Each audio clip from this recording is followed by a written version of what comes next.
Welcome into Final Fantasy Occasionally. I am your host, Drew Kreisman, and with me is my brother, Ira Kreisman, and we are continuing our conversation on Final Fantasy 16. Let's do the spoiler warning up front. Yeah. Right away. Mm-hmm. Okay, so the last show we did, we had done the introduction. What was the demo, the first couple of hours that goes through to where the logo plays. So you should be all good on that, which means that in that we were introduced to a hooded figure. One of the few things we talked for 40 minutes. And we didn't talk about the hooded figure or the line of dialogue they speak that we cannot hear. Right. Yeah.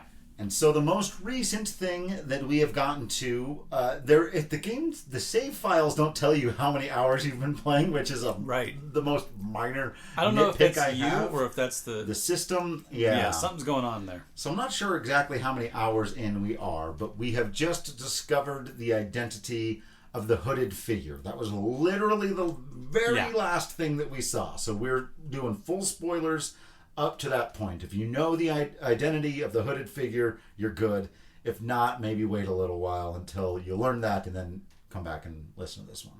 Right. I think we should also note that the reason we don't call it weekly, we call it occasionally, is because we're not going beat for beat. It's not the same format, right? Because we don't have any notes in front of us. It's just what we remember, what stuck out to us. Right. So admitting that we forgot, not forgot, but didn't remember in the moment to talk about the hooded figure.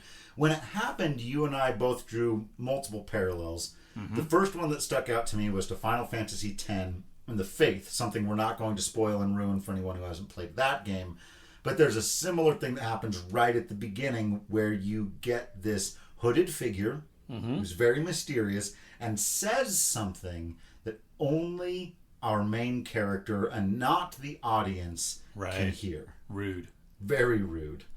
But I thought that was an intriguing way to do that as well. Because as we sit here now having this conversation, we are still very confused and intrigued by precisely how the icon and dominant relationship works. Right. What personalities are still there? Who has control? Sid, who's very quickly becoming one of my favorite Sids of all time. It's fantastic. Seems to have some power and control over it, whereas Clive, we've just got to the point where it's clear, okay, yeah, you've got iconic powers and abilities, but absolutely no control over it. Right. Or understanding how to use it. And so to that end, Benedicta's relationship with Garuda is very interesting. Right? So on the one hand, she refers to the other ones, whose names I can't pull off the top of my head. There's three of them, right? Right. And so she refers to them as her sisters. But she's able to summon them, or they are also part of her, maybe? Is she having a multiple personality issue going on? Is she like Garuda, or is Garuda like her? Like, is Garuda always that intense?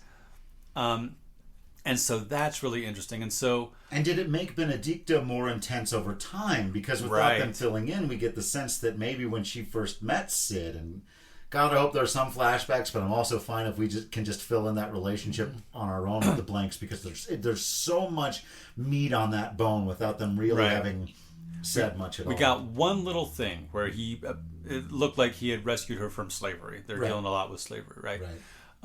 And so, why did she decide to follow the king of Waloed? I believe so. Barnabas. Right? So where did that happen? Yeah, that's fascinating. And is Sid more even killed because Ramuh so often is, right? Ramuh tends to not be the one who makes you fight him in order to gain his powers. Usually there's a riddle or something something like that, like in 6. I think you do fight him in 5. Yeah, in fact, I just did it because I'm playing Pixel Remaster. Yeah. You fight him in 5. But in 9, he's like a guide. He's grandpa. Who, 6 and 9 is where he's just like, and now here's my power. And it's the first one. Right. So does the dominant of Ramuh have an advantage in being able to be chill because Ramuh tends to be a little more chill? Yeah, that'll be interesting to see. We've also met the dominants for Odin. That Odin Bahamut thing. Yeah. Like, have you gone too long without an intensely epic icon battle? Right. Yeah, so that was cool. And then seeing, I think Dion is his name, the Bahamut Dragoon. Right. Prince of the Empire. He's too pretty. Yeah, he's definitely going to cause trouble. Yeah, he's a bad guy for sure. So seeing him meet Odin on the battlefield and then go, heck off to his camp. Yeah. And have a glass of wine. That was wild. That was absolutely amazing. I gotta say, even some of that was shown in one of the trailers, and I knew Odin and Bahamut were gonna square off. I didn't realize they were just gonna throw it at us like that. Like, yeah. Meanwhile, like, okay, right. And then Odin, just the size and majesty of it, and Sleipnir on the battlefield. We talked about this when I first saw Tritoch as a kid on the Super Nintendo. Long before he was Varla Garmanda or whatever he is now. Like, I imagined the Espers as that big, as big as they are now, which they've never actually been in a Final Fantasy game until now. And 15, yeah, for sure. But and it's just like, that is how it would feel like if the gods joined you in battle. My goodness. Yeah, we got upstairs dogs there. I was excited. And bells somewhere. Yeah. So the icon. So suffice to say, the icon fights, the ones you control and the ones you don't, have all been fascinating. Yeah. Having to suddenly control Ifrit against Garuda, it's a shift, right? Because I'm used to Clive and running in there and square, triangle. Right. Leapy dodge. Yeah. This way and that way. Yeah. All of that was really cool. And then you were because you played the part with the Ifrit icon battle. Yeah, there. and so it's much slower. And how close do I have to be before that lunge attack is going to work? Yeah. So for me, the gameplay has been really interesting in trying to master Clive, but then also now you're Joshua, now you're Ifrit. How do you change it up? And as Clive gains more powers, right, that also has been fascinating. Yeah. Since you brought that up, let's talk gameplay for a minute. We'll obviously get back into big storyline stuff because that's mostly what we do. I've played a lot more action RPGs over the years. As I've mentioned, I haven't played much of The Witcher, but I toyed with it enough to be familiar with how its combat basically operates. Some people have all kinds of opinions on how to classify Horizon, talking about what is or isn't an RPG. There's another fun and interesting debate, if it's kept fun and interesting. But what is your take on, because you don't play a ton of Western action RPG, you didn't play like Skyrim, or I'm trying to think of other things you might have played.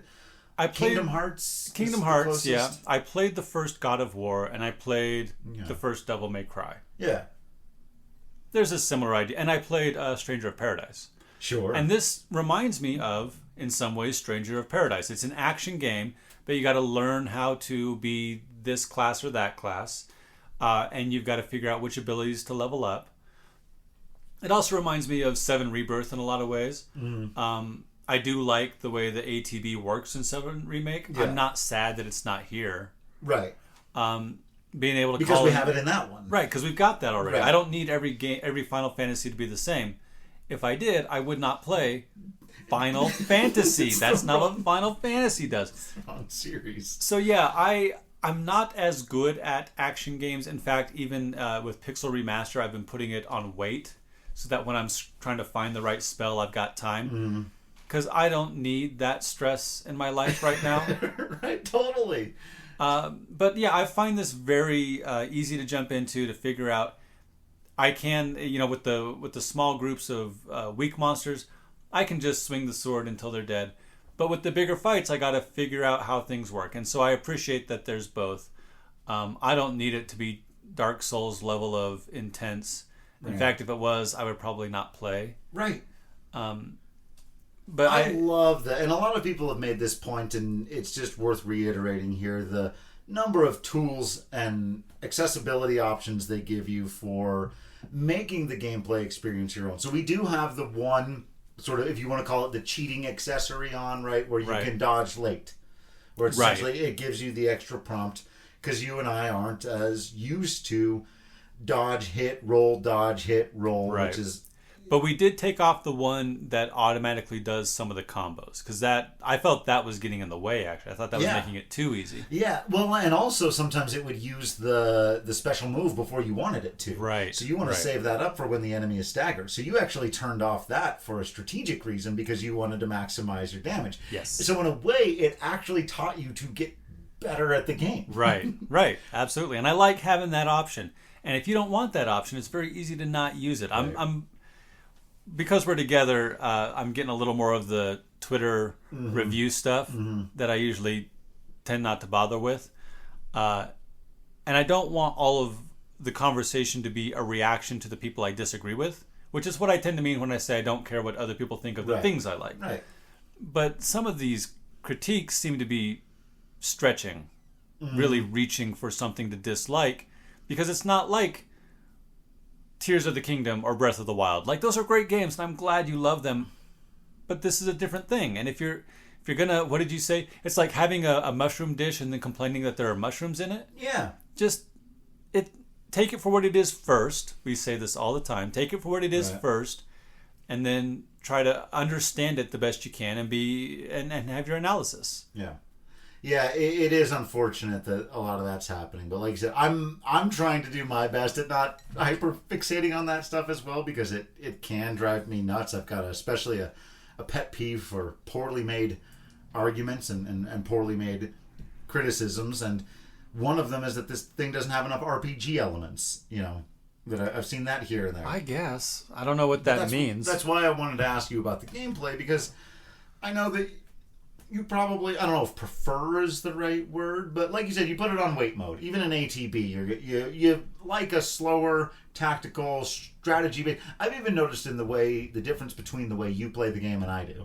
Sure. I just go in. I take no time to wait around. There were a couple of times it's like, what are you doing? And it was like you were waiting for them to attack so you could dodge. Yeah. So you could have your perfect dodge. And I was like, I'm not waiting for, I'll dodge when they attack. But until then, I'm smoking these MFers. Right, yeah. So we, just with the two of us, are taking different tactics toward playing the game. And the game is rewarding both of us. Yes. For our strategies. Yeah. Our RPG strategies. Right. With all the gear you can craft and the items you can use and having your dog do stuff. Yeah. Torgal's the best, by the way. Torgal's the best. We haven't seen Ambrosia again. I'm kind of bummed about that. Yeah. So get back to the story.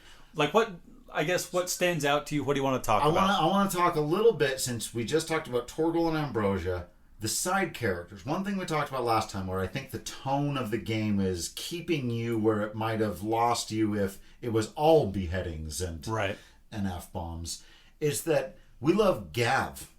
Yeah, Gav. We love... Oh, man. Harpocrates, the librarian. I'm a sucker for a good librarian. Yeah. Otto, Karen, the blacksmith. Right. Blackthorn, I think he's called. Otto, which we talked about, maybe a reference to Mystic Quest. Probably maybe not. But it can be if we want it to be. Speaking of references, we don't have his name yet, but the Spoony Bard.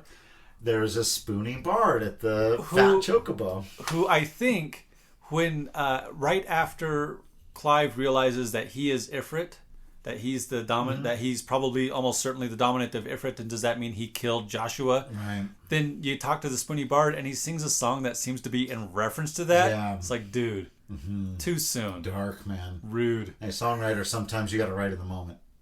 That is, again, to continue certain parallels that will never die, and it's fine and it's fair. It's something that Game of Thrones does really, really well, is the art in the world. Yes. There are, the people sing the songs of the Lannisters.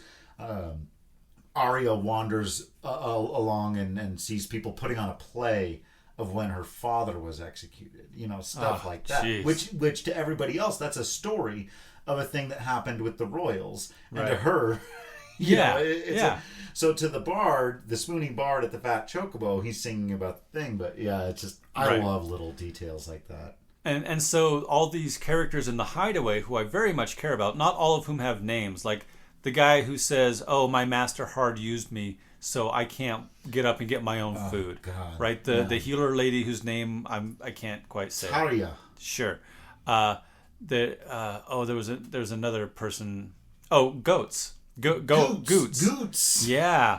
the guy who shows up and puts Jill on his back. Yeah. All those characters. I'm with Sid. We need to collect all these people who are slaves, free them from their slavery, and invite them to stay with us. There's the guy who's kind of at odds with Sid in that town, Lost Wing, I think. I can't remember his name, but he's the innkeeper there, and he's like, "Well, this isn't charity. You get to sleep on the floor." Let you sleep on the floor, yeah. Right. So we go to that town, and we're trying to help the folks there, and I invited you to join me. Yeah, we know, Sid. We know. Like, all of that has been great, and so, like you said last time, there are so many people to root for, and some of them have died. Right. Tyler and Wade died. Right. Papa Elwyn died. Right. Roland or Ronald, the captain of the guard there, he died. But there are enough people who I care about, and Gav is one of them. And they did the Final Fantasy VII Rebirth thing. He's falling. Oh, he's falling. Catching him by the hands. They caught him by the hand. And he heard his brother's voice, and it was the not another Tetra moment. Yes. Of like, not we're today. Not. Look, people are going to die, but if you can rescue this one, there's are you familiar with the starfish analogy? No. Guys walking down a beach. Oh, all these starfish are yeah, washed on shore. You toss one back in. Well, what does it Right. matter? You can't save them all. It mattered to that one. It mattered to that one. And I feel like that is part of what this story is doing, is we're going to do what we can for the people we can. And I just love that. Yeah. And I love how Clive is slowly loosening up. I'm not staying, except now he's friends with all these people. Yeah. Like, they're like, "Oh no, you're one of us now." Gav. When he says to Gav, "Thank you so much for doing this. Yeah. I'm glad you're okay." Yeah. And Gav's like, he doesn't say any words. No words. Gav, what is the noise he makes is like... oh, man, that voice actor, whoever... Oh, God. Yeah, I wonder tears. what it said on the... Yeah, right. Tears and whatever it said on his page.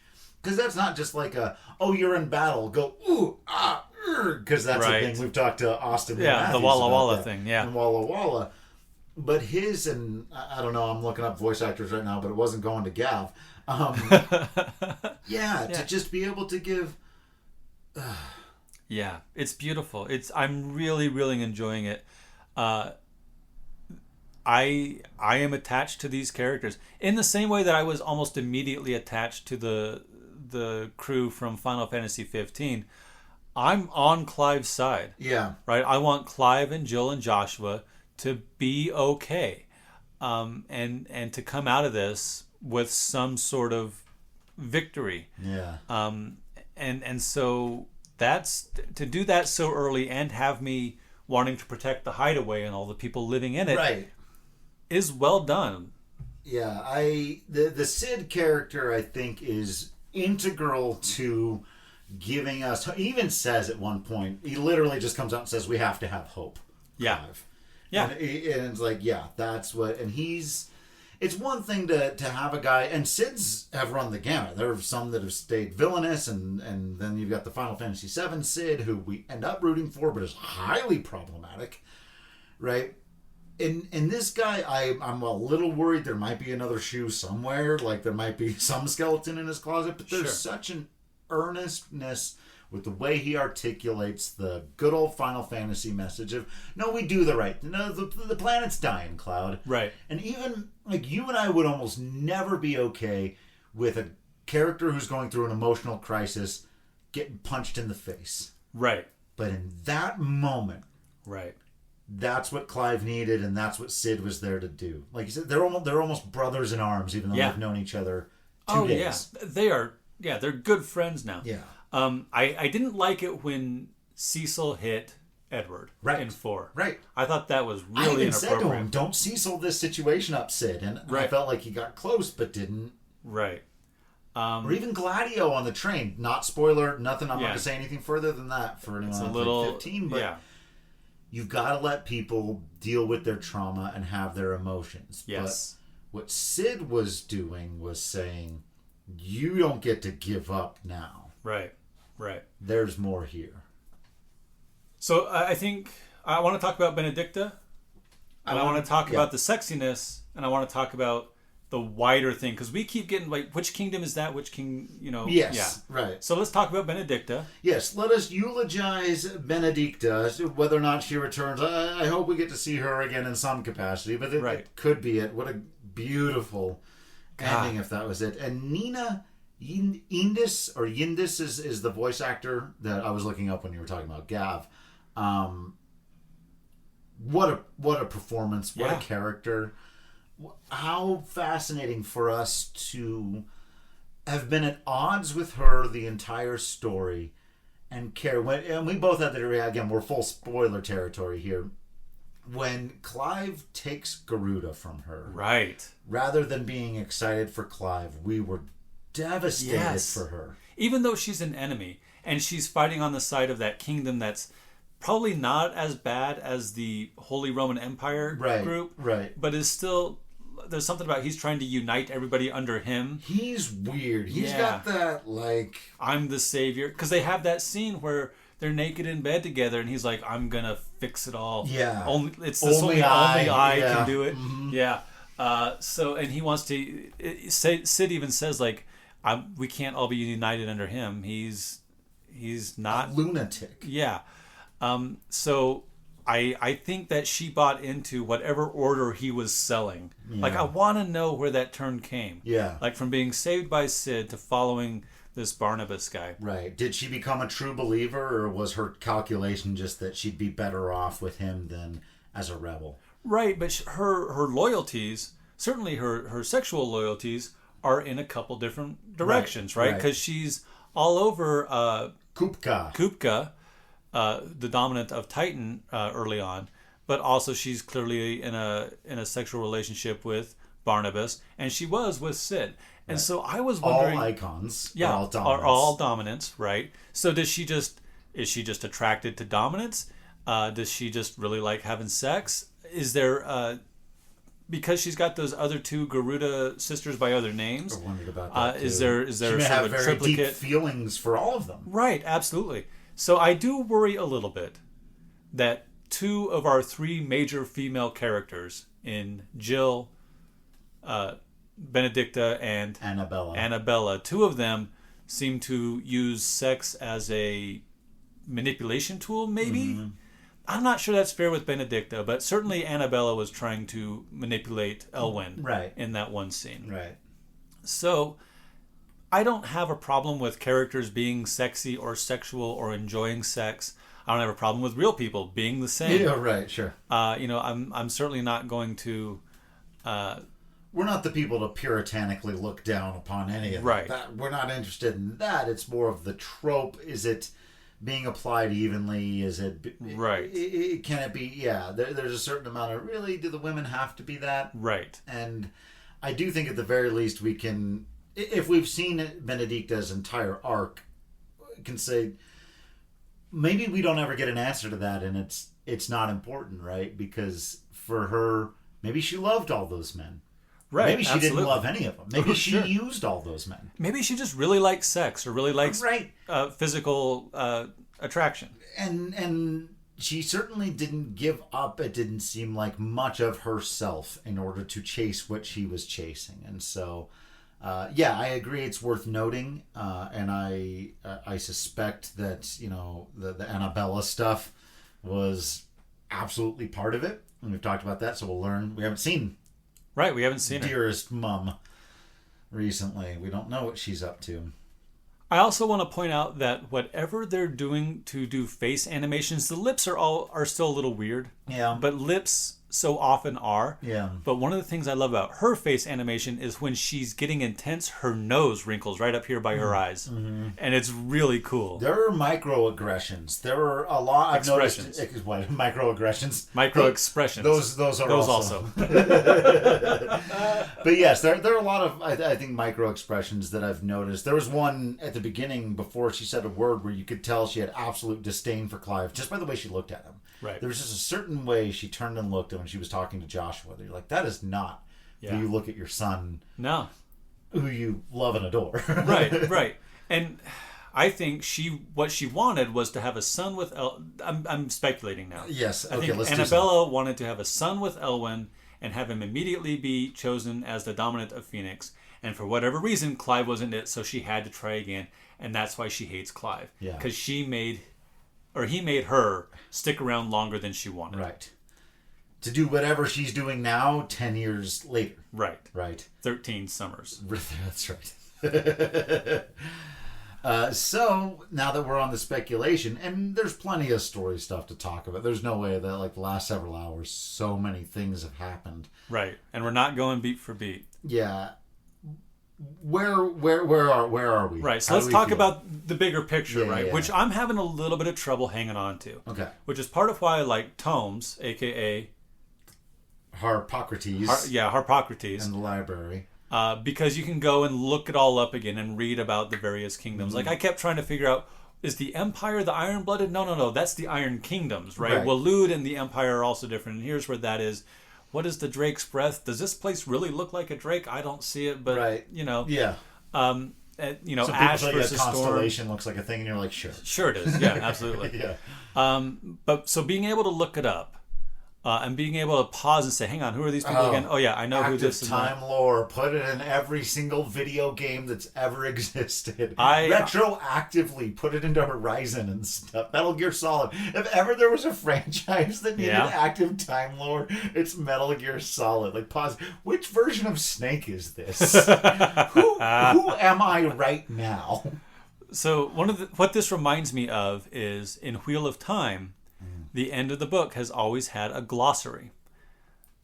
He put in all his notes for this is who this character is, this is what this phrase means, this is where this place is, these items, these events. And I've always appreciated that. I'm trying not to look at internet people. Right. I know there are some people who are making fun of active lore system. Yeah. Active time lore. Yeah. Whatever. That's it. But I love it. I'm a big fan. And I am, because again, it's kind of like Final Fantasy Tactics in a way, where there is this much bigger conflict. But what we're focused on right now is Clive and him trying to avenge his brother. And then Sid had that line about, hey, you swore an oath, buddy, to find your brother's murderer. So either we're going to go after this hooded person and find out whether or not it's him, or you kill yourself. He literally said that.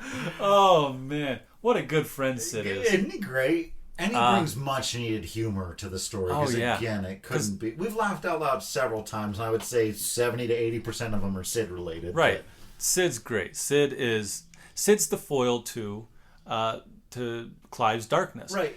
In the same way that I feel like Ifrit and Phoenix are the light and dark of fire. Right. And Final Fantasy is often about light and dark. Right. So I love that, and I feel like I'm starting. The more that is slowly revealed, I feel like I'm starting to get a handle on Rosaria versus not Dalmasca, but Dalmikia versus Waloed versus the Sorbet. Sanbreque, sure. the Holy Roman Empire. I'm going to keep calling them. Boy, do they have the iconography. Oh, and the man. Thing and it's funny because we've spent most of the time recently in the game in their empire. Right. And I feel like we've hardly seen them. Like, we see the foot soldiers, the faceless soldiers a lot. And we see, because Waloed is invading, so we see the Intelligenceers, Benedicta and them. Right. And they think we're the Empire because for a while... And Clive is wearing, like, Empire garb. Right. And speaking of which, briefly, I loved that the people I was calling the Dark Warriors, that their company name was the Bastards. And all three of the other dudes are dead. Yeah. One of whom was apparently a good friend of Clive's, one of whom Clive seemed to be fine on, and one of whom, Tiamat, was a bootlicking son of a gun. Yeah. And I had no problem taking him down. Came down to that, didn't it? Man, yeah. Because he wasn't, as soon as he recognized Jill, he was not going to allow. Oh. Yeah. Oh, man. Such good. And I thought it was fascinating that, so the Iron Kingdom hates people who use magic. It's a perversion. Right. And so the way they would threaten her to become Shiva was to threaten children. So they found what her button was. Right. So I really hope that Jill is still a good person and that she is a friend. I mean, that's the next thing. She's woken up, and that's the next thing. And then we paused, and now we're here. Yeah.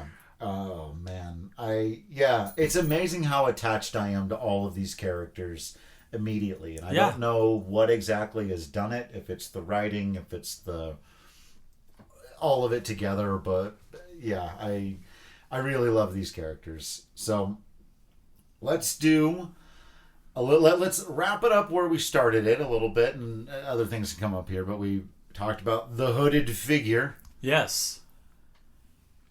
So Joshua. Yeah. Now we knew when it happened, like Phoenix. Look, we understand. Like, they didn't do all this Joshua Clive stuff just for him to never be seen or heard from again. Right. All that groundwork was not laid for nothing. Right. What's fascinating about this is who that lady? Why she called him Lord Margrace? What he do? Right. How many fire icons be there? Right. How was he in two places at once? The first time at the Phoenix Gate. So now we're thinking about some of those time shenanigans that we sometimes see in Final Fantasy. There's the time loop from 1. There's the time compression from 8. You talked about the faith, right? That's a little bit of entirety of Final Fantasy X. Right. So, yeah. So I slowly started to get it. Right. At first, it was like, oh, that's Clive, and he's just seeing himself. But no, now I thought they're it was in the going to be torture Clive room. too. I thought when they took the hood off, that was my first guess. It's going to be Clive. Right. But then after a while, I think right before it happened, we both went, it's Joshua. Well, because Benedicta is torturing them, right? Yeah. She can't be torturing Clive's vision. That doesn't work. That doesn't make sense. There's no way. And this person has not aged since we saw them at the fight at the Phoenix Gate. Right. So they're a vision from the future now. And then it's like, oh, he's got the blonde hair. No, now, okay, that's got to be Joshua. Yeah. Because if he's definitely... there was some question of whether or not he was a dominant or he was just a branded who could use magic. I guess not everybody who can use magic is branded. Yeah, it was still, yeah. Yeah. So how did Joshua go back and give Clive some sort of vision? And now we think, so Clive is definitely able to turn into Ifrit. Right. Did he lose control? Was he the one who turned into Ifrit? Right. Yeah. And brutalized Phoenix. But also, we know, because we've seen fights where Garuda gets her talons chopped off and then grows them back. Right. They were very clear about that. So it's like, well, okay, just because you beat the shit out of Phoenix doesn't mean that Joshua's dead. Right. And Clive is still hanging on to that because he's been hanging on to it for 13 years. Right. And he's only now learning that that's not how that works. Right. So, because you got to take out the dominant. All right, fine. Yeah. So that's... I'm jazzed for that. I want to see what Joshua's goal is here. Yeah. I don't think that he would send a vision of himself back in time to the point where he first became Phoenix because he hates Clive now. I'm really hoping that the brothers don't. I've got a very soft spot in my heart for older brother, little brother stories where the older brother has dark hair and the little brother has blonde hair. Why would that be a thing? And I want them to be friends. Yeah, of all the things, like, I can handle tragedy, man.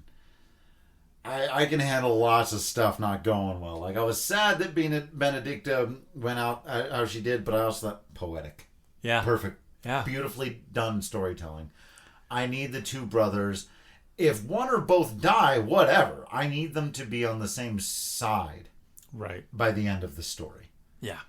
I'll be heartbroken if whatever Joshua has learned or gone through in his time between the initial incident at the Phoenix Gate and now has put him on opposite sides of Clive, which it seems like for now it had, like, for a little while they're going to be a conflict, and I can handle some conflict between brothers, but yeah, I'm gonna need them to be okay. And it would fit with what Final Fantasy often does with light and dark, because it's not necessarily good and evil. It's not good guys and bad guys. We're not the good. I mean, we're probably the good guys now, but for a while there we weren't. For a while there we were Ramza as a kid. Right.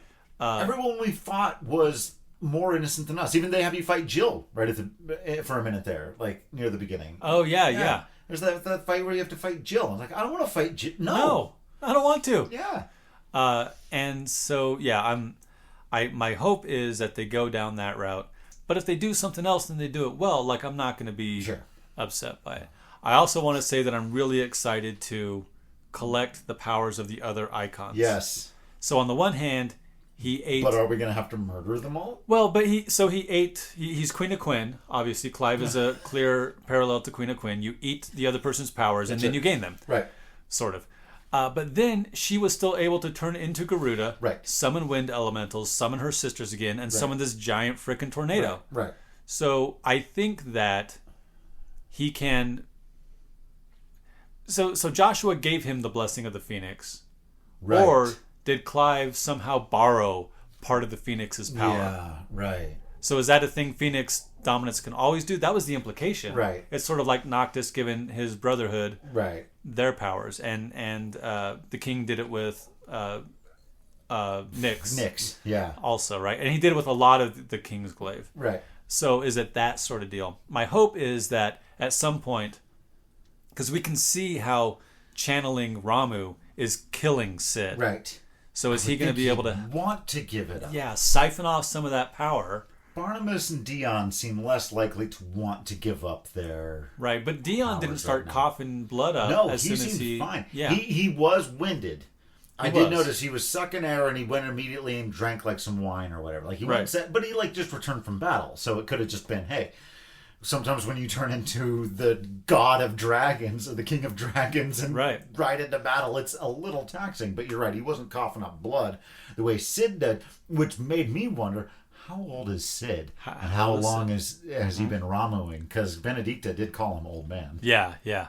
But also, 3 of the dominants we've met smoke like there's no tomorrow, Yeah. right? Is that part of being a dominant, or is that just there's a lifestyle of, and they're the only ones who understand what it's like. I think Sid even almost said to Benedicta, if he didn't say these exact words of Clive, he basically said, he's one of us. right? He's one of what we are, and the only people who understand that are us. Right, right. Oh, Yeah. So I hope we don't have to kill them all to take their power. But No. like you said, he didn't have to kill Benedicta. She just ended up right. that way. Well, and so he sucked out her powers, and then she went full Super Saiyan, Super Garuda mode. Yeah, so she she did. still had her powers in some way. Yeah. And God, it was heartbreaking. That was really rough. That was hard to see, man. Yeah. Where is she? Like, is she friends with Garuda? right. Has she just always had Garuda in her head? Do they have a relationship? Are they one and the same? Yeah. I want that more explored. More of that. Just the phraseology of it, rather than give me back my power. Right. Phraseology. It's the phraseology of it. No, I got you. Yeah. To say, where is she?